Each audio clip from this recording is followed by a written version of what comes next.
வேணுமோ அவர்கிட்ட இருந்து எடுத்துக்கலாம். அந்த பெரும்பாலான ஸ்திரீ எப்படி அதிகாரம் உள்ளவளாய் இயேசுவிடத்தில் இருந்த அற்புதத்தை அவள் எடுத்துக்கொண்டார். அதே போல உங்களுக்கு ஒரு அற்புதம் வேணுமா?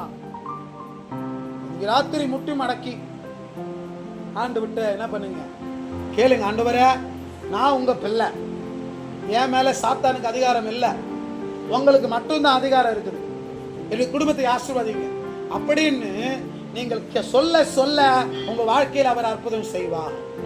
அல்லேலூயா, அல்லேலூயா, அல்லேலூயா. வலது கரத்தை கூட மேல உயர்த்தி, ஆண்டவரே உங்களுக்கு வியாதியில பலவீனம் இருக்குதா, சோர்வு இருக்குதா, ஆண்டவரே இத கரத்தை உயர்த்துகிற ஆண்டவரே, அப்பா அன்னு பெரும்பாலான ஸ்திரீ எப்படி உம்மை தொட்டாலோ அதே போல நான் விசுவாசிக்கிறேன். இந்த இடத்துல, என் வீட்டுல, என் ஜெப ரூம்ல, இந்த இடத்துல நீங்க இருக்கிறீங்க, உம்மை நான் தொடுகிறேன், எனக்கு தேவையான விடுதலையை, எனக்கு தேவையான சௌக்கியத்தை நான் எடுத்துக்கொள்கிறேன். நீங்க சொல்ல சொல்ல உங்க கையில அது வந்துகிட்டே இருக்கும். எத்தனை பேர் நம்புறீங்க? அல்லேலூயா. அப்ப நாம யாரு? தேவனுடைய பிள்ளை. நீங்களே உங்க பிள்ளைகளை ஒத்து கொடுக்க மாட்டீங்களே, ஆண்டவர் மட்டும் நம்மள அவர் பிள்ளையான நம்மளை விட்டுருவாரா? விட மாட்டாங்க. எத்தனை பேர் புரிஞ்சுக்கிறீங்க?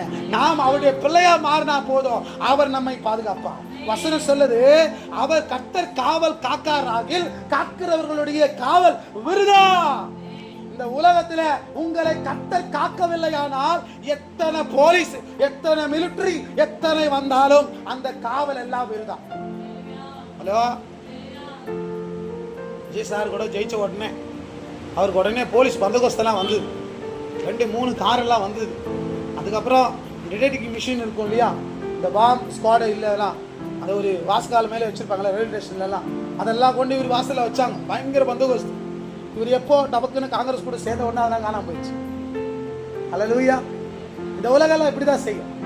சில பாதுகாப்பு கொடுக்குறேன்னு, சில கொடுக்க மாட்டேன். ஆனா இங்க வசனம் சொல்லுது, நீங்கள் தேவனுடைய பிள்ளைகளானால் அவர்கள் உங்களுக்கு, தேவன் உங்களுக்கு பாதுகாப்பு கொடுப்பாரு. அல்லேலூயா.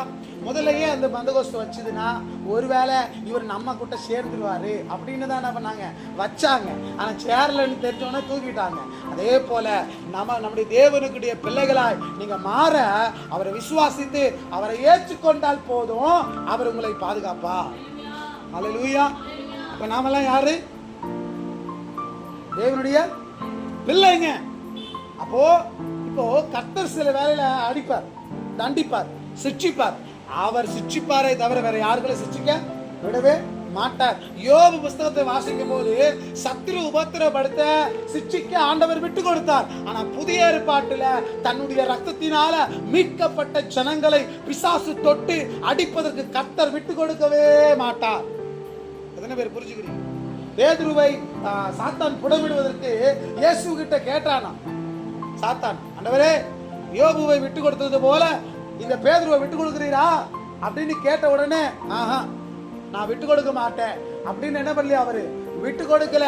ஏன்னா யோபு இயேசுவின் ரத்தத்தால மீட்கப்படல, பேதுரு இயேசுவின் ரத்தத்தால மீட்கப்பட்டவன். அல்லேலூயா. நீங்களும் நானும் இயேசுவின் ரத்தத்தினால மீட்கப்பட்டபடியினால நம்மை வேற யாரும் தொடுவதற்கு அவர் என்ன பண்ண மாட்டாரு, அனுமதிக்கவே மாட்டார். சில வேளையில நம்ம தவறாய் புரிந்து கொண்டால், தவறாய் வாழ்ந்தால், தவறு செய்தால் அவர் நம்ம மேல கோபப்படுவார். எவ்வளவு நேரம் அந்த கோபம் இருக்கு தெரியுமா? வசனம் சொல்லுது, வாசிக்கலாம். ஏசாயா தீர்க்கதரிசன புஸ்தகம் 54ஆம் அதிகாரம் 7வது வசனம் வாசிங்க.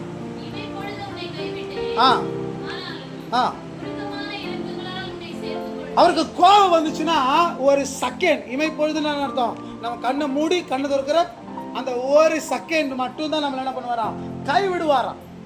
அவ்வளவுதான் அவரால் முடியும். அதுக்கு மேல அவரால் முடியவே முடியாது. நம்ம பிள்ளைங்க தமிழ் பண்ணிட்ட விட கண்ணை மூடிட்டு 4 சாத்திடுறோம்.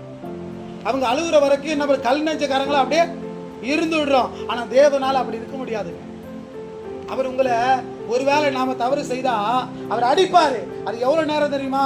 ஒரு கண்ணை மூடி கண்ணை திறக்கிற அந்த செகண்ட் தான். அதுக்குள்ள அவர் அடித்த உடனே நாம் ஏங்குவோமானால், வருத்தப்படுவோமானால், அங்க வேதம் சொல்லுது, இமைப்பொழுது உன்னை கைவிட்டு ஆனால் திரும்ப சேர்த்து கொண்டா உடனே சேர்த்து கொள்கிறவர். எப்படி சொல்ற வாசிங்க.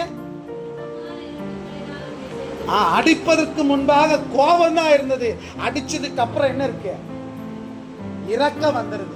நீங்க கூட பிள்ளைங்களை அடிச்சிட்டீங்கன்னா அடிக்கிறதுக்கு முன்னாடி சேட்டை பண்ணுவாங்க, பயங்கரமா பண்ணுவாங்க. சமத்தியா சாத்தி விட்டுருவோம். சாத்தினதுக்கு அப்புறம் அந்த பிள்ளைங்க அழுவான் பாருங்க, அதுக்கப்புறம் என்ன வரும்? அழுவட்டும், சாவட்டும் அப்படின்னா இருப்போம் இல்லையே.